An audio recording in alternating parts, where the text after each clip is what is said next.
The Charge of the Light Brigade. Brigade by Alfred Lord Tennyson.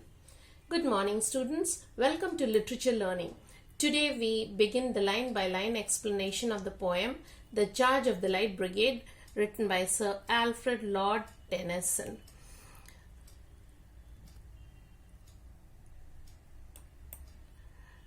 Half a league, half a league, half a league onward, all in the valley of death rode the 600. Forward the Light Brigade, charge for the guns, he said. Into the valley of death rode the 600.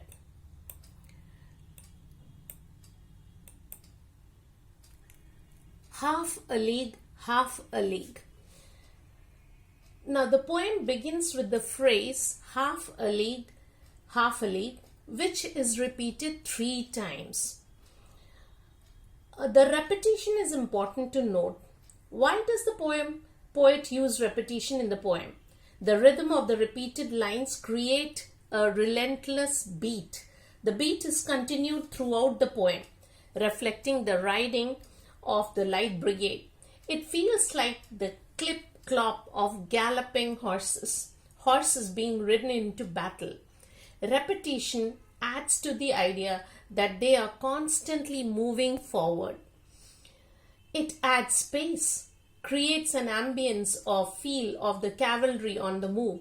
So, repetition is used, number 1, to create a poetic effect, as well as, number 2, to symbolize the parade or the march of the Light Brigade towards the enemy during the Crimean War. Now, there are 2 ways to pronounce the name Crimean or Crimean.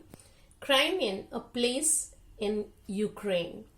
So the next word that we come across is league, this word league. So a league is an old method of measuring distance and is equal to around 3 miles. Therefore, half a league would mean 1.5 miles. So the soldiers were commanded to march towards the enemy encampment, which was probably 1.5 miles ahead.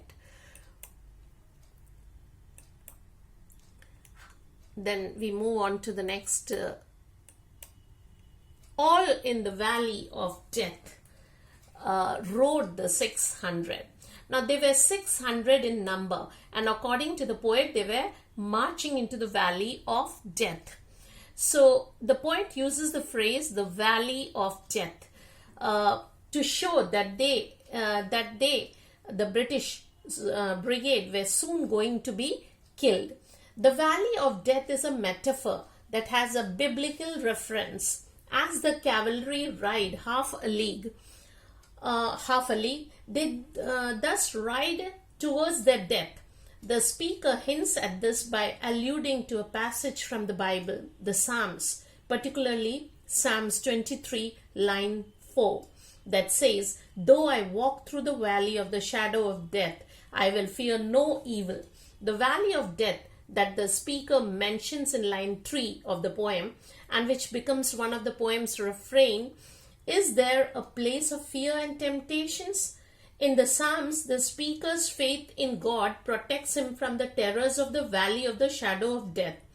The cavalry faces a similar stark and dire terror as they charge against the enemy artillery.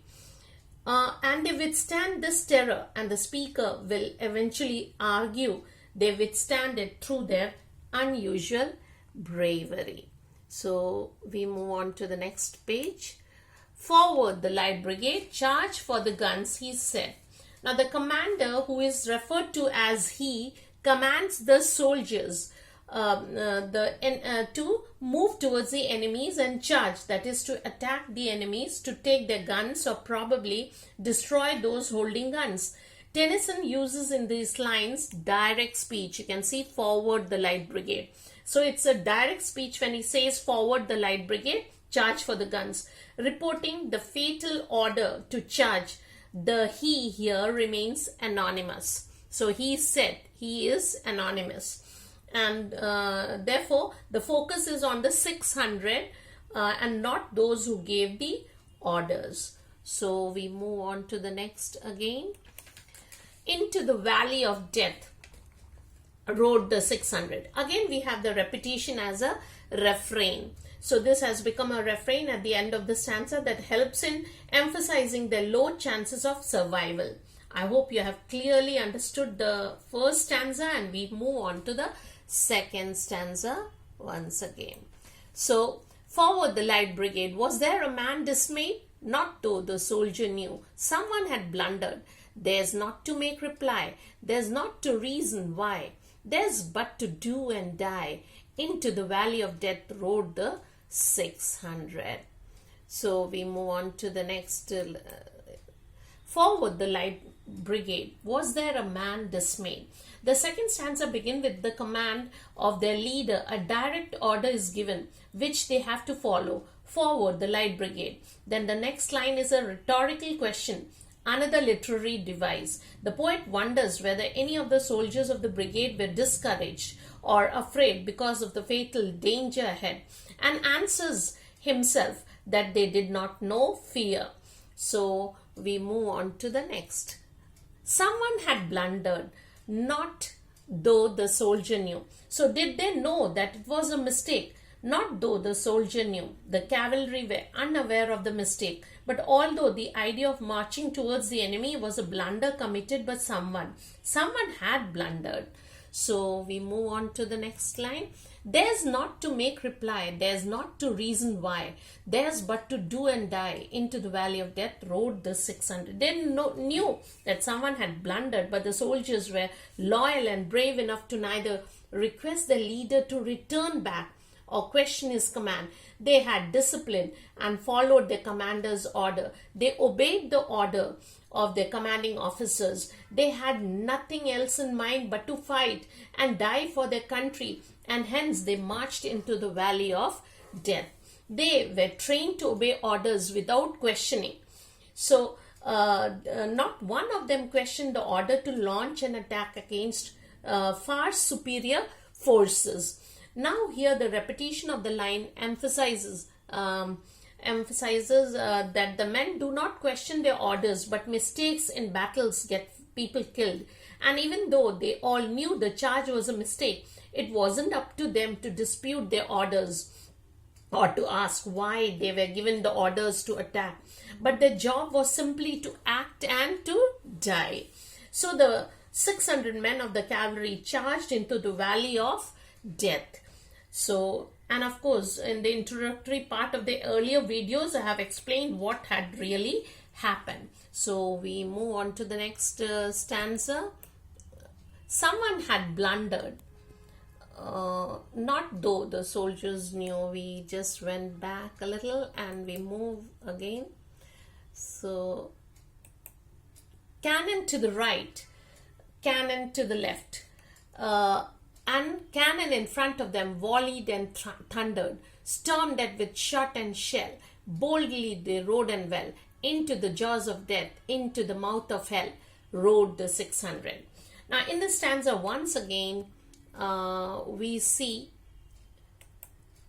cannon to the right, left and front. So repetition to give us a vivid description of the environment, the scene of the battle. There were cannons on the right, cannons on the left, cannon in the front. And they all fired loud blasts. The British soldiers are trapped and they are ambushed from three sides, right, left and from the front. So volleyed and thundered, stormed at with shot and shell. The gunshots and artillery shells rained down on the soldiers from all the three sides as they charged.